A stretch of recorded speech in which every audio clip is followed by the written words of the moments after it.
Menurut kalian, asuransi itu diperlukan nggak sih?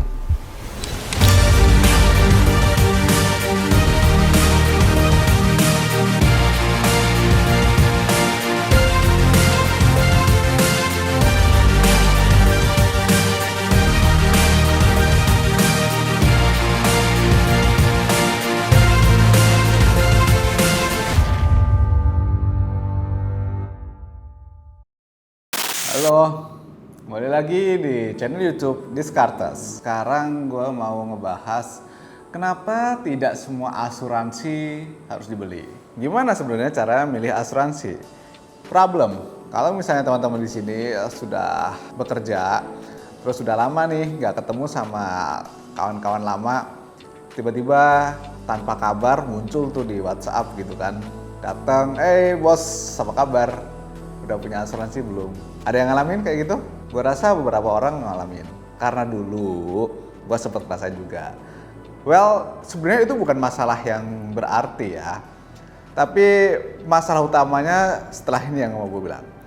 Tidak semua agen yang masuk, meskipun itu teman kita, paham bagaimana asuransi bekerja. Kenapa? Karena ternyata ketika mereka present, beberapa itu lebih memfokuskan kepada bagaimana closingnya, bagaimana menjualnya, dibandingkan menjelaskan manfaat dan menganalisa kebutuhan dari masing-masing nasabah. Buat gue itu sangat menjadi masalah ya. Kalau teman lama datang terus nawarin asuransi, ya itu nggak masalah, itu wajar lah. Kita bisa bilang mewajarkan berusaha mencari uang tambahan, itu wajar sekali. Permasalahan kedua adalah banyak sekali nasabah yang tidak memahami kebutuhannya. Oke, jadi kalau tadi yang pertama dari sisi agen, yang kedua adalah dari sisi nasabah. Kita bicara fair aja. Kalau sebagai nasabah, seharusnya kita tahu juga kita butuh apa sih. Kenapa? Karena kalau kita nggak tahu apa yang kita butuhkan, takutnya apa yang kita beli itu nggak sesuai. Contoh kata, kamu lapar, terus sebenarnya nggak boleh nih makan makanan seafood atau udang gitu, nggak boleh ya kan. Tapi karena kita nggak tahu, ya udah asal makan, akhirnya gatal. Nah, hal-hal seperti ini yang kita jaga. Sekarang kita masuk ke bagian substansinya. Kita bicara dari sisi apakah asuransi itu bisnis yang berkembang nggak sih? Karena gue suka melihat hal ini dulu. Ternyata kalian bisa lihat di tabel ini, grafik ini, pendapatan asuransi itu naik. Ya bisa saja karena pas pandemi orang makin khawatir sehingga mereka mendaftarkan dirinya ke asuransi. Ini contoh asuransi jiwa di tahun 2021. Ya di dalamnya kenaikan ini ada pendapatan premi, ada premi reasuransi, dan macam-macam. Tapi pada intinya ternyata pendapatan asuransi mengalami kenaikan ketika pandemi berjalan. Data ini diambil dari OJK. Artinya bertambah nasabah dari asuransi. So, kita masuk ke dalam sebuah pertanyaan. Menurut kalian, asuransi itu diperlukan nggak sih? Penting, asuransi itu diperlukan. Ibaratnya gini deh, kita punya toko nih ya, toko jualan emas. Kita kasih satpam di depannya. Ketika ada satpam yang jaga toko kita, digaji kan satpamnya. Si satpam tadi akan bertindak, misalnya kalau ada maling nih, ngejagain dia dari penjahat, ya kan? Ngejagain si toko dari penjahat-penjahat yang mau datang, dari maling yang mau ngambil barang. Ya tapi kalau nggak ada penjahatnya, nggak ada malingnya, ya kita bersyukur. Meskipun si satpam tadi tidak memberantas kejahatan, kayak superhero. Dan sama lah kayak asuransi. Ada sakit, ya kita tercover. Kalau tidak sakit, tidak diklaim, ya kita bersyukur lah kalau kita nggak sakit gitu. Kenapa? Karena kalau kita nggak sakit, ternyata kita masih ada produktivitas, kita bisa bekerja, nambah duit gitu. Pertanyaan selanjutnya yang harus kita pikirkan adalah apakah semua asuransi itu harus dibeli? Nah, buat teman-teman tahu, asuransi kan ada yang sifatnya unit link, ada yang tradisional. Itu sesuaikan aja dengan kebutuhan. Kebetulan kalau gue sendiri, gue sampai sekarang menggunakan asuransi kesehatan saja yang bersifat tradisional. Kalau teman-teman ada yang lebih cocok dengan unit link, ya silakan. Tapi ingat, pahami core bisnis masing-masing asuransi tadi karena penerapannya berbeda-beda. Oke. Kenapa gua nggak menggunakan terlalu banyak asuransi? Karena berbasis apa sih yang sebenarnya kita butuhkan. Kalian harus melihat dulu ya kan, masing-masing individu punya kebutuhan yang berbeda-beda. Semua barang yang ada di dunia ini bisa diasuransikan. Oke, kesehatan kita bisa, jiwa kita bisa, mobil kita bisa, tangan, hidung, suara bisa, gigi bisa. Karena semua bisa diasuransikan, tetapi tidak semua perlu diasuransikan. Ya, ingat ini. Semua bisa diasuransikan, tetapi tidak semua perlu diasuransikan. Kita bikin rules yang sederhana deh. 3S, spesifik, selektif, sesuai budget. Ingat itu, spesifik. Artinya kamu sudah tahu butuh asuransi apa. Ketika mau bertemu dengan agen asuransi, pastikan ini sudah terjawab duluan. Karena agen asuransi itu tidak tahu apa kebutuhan kamu. Yang tahu kebutuhan kamu adalah masing-masing individu. Agen asuransi, konsultan, bukan cenayang. Cara untuk mengetahui apa yang cocok itu gampang. Ini gue udah bikin ini 3 pertanyaan yang bisa mengkerucutkan apa asuransi yang dibutuhkan. Yang pertama pertanyaannya adalah, apa sih yang paling kamu takutkan di dunia ini kalau hilang gitu kan? Yang kedua adalah, apa yang paling ingin kamu lindungi di dunia ini? Apakah mau melindungi kesehatan kamu? Apakah mau melindungi harta kamu? Apakah mau melindungi anak kamu?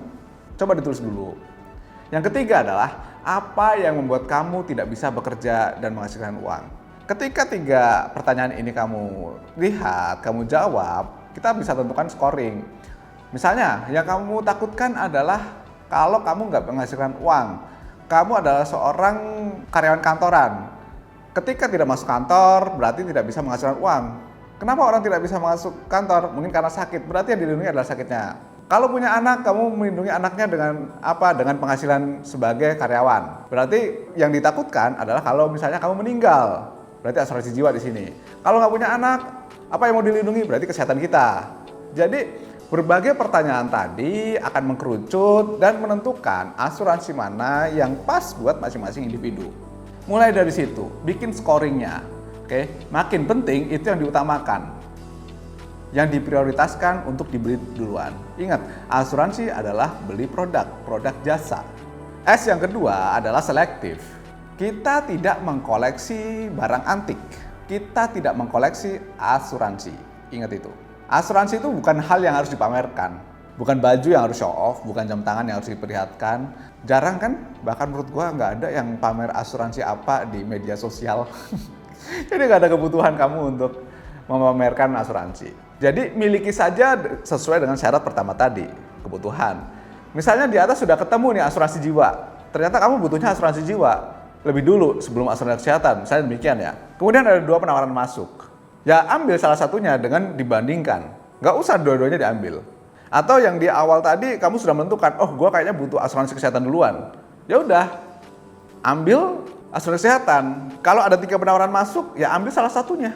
Kenapa harus ketiganya? Untuk apa? S yang ketiga adalah sesuai budget. Ada pernah contoh klien gue yang punya asuransi bisa 30. Wih, banyak sekali bos. Buat apa itu? Itu real case. Terus ada lagi nih, orang gajinya memang lumayan lah ya. Di kisaran 10-15 juta, udah lumayan di Indonesia gitu. Cukup tinggi gitu kan. Tetapi jatuhnya harus hidup dengan mepet karena pas kita lihat ada pembayaran asuransi yang cukup tinggi. Jangan sampai kalian di sini membeli asuransi tetapi membebani kehidupan masing-masing. Itu jangan sampai. Kalau biaya asuransi sudah memakan 20% tabungan bulanan, ya nggak make sense. Ingat ini rumusnya, bandingkan income dengan premi asuransi. Ini makna dari sesuai budget. Sekarang kita masuk ke kesimpulan. Kesimpulannya ada 3. Yang pertama, asuransi itu penting. Gua dalam posisi asuransi penting, ya. Sebaiknya kalau sudah berkecukupan, punyalah asuransi. Yang kedua adalah pilih dengan 3S tadi, biar aman, biar nyaman. Yang ketiga, kalau duitnya nggak cukup, berarti kita fokus ke naikin income, bukan mencari asuransi. Kalau duitnya cukup, baru kita ambil asuransi, ya. Jangan kebalik. Nah, buat teman-teman, ada beberapa yang tidak sepakat dengan konsep asuransi sesuai dengan agama dan keyakinan masing-masing. Ya nggak apa-apa. Kalau misalnya tidak sesuai, bisa meneruskan atau bisa mengikuti jalannya masing-masing. Karena di sini tidak ada paksaan, oke? Dan kita menghormati keyakinan dan agama masing-masing. Gitu aja dari gua. Dan mudah-mudahan teman-teman di sini dilimpahi oleh kesehatan, sehingga kalaupun punya asuransi, ya nggak kepake juga nggak apa-apa. Oke, thank you dan sampai jumpa lagi di channel YouTube video Diskartes selanjutnya. Thank you and bye-bye.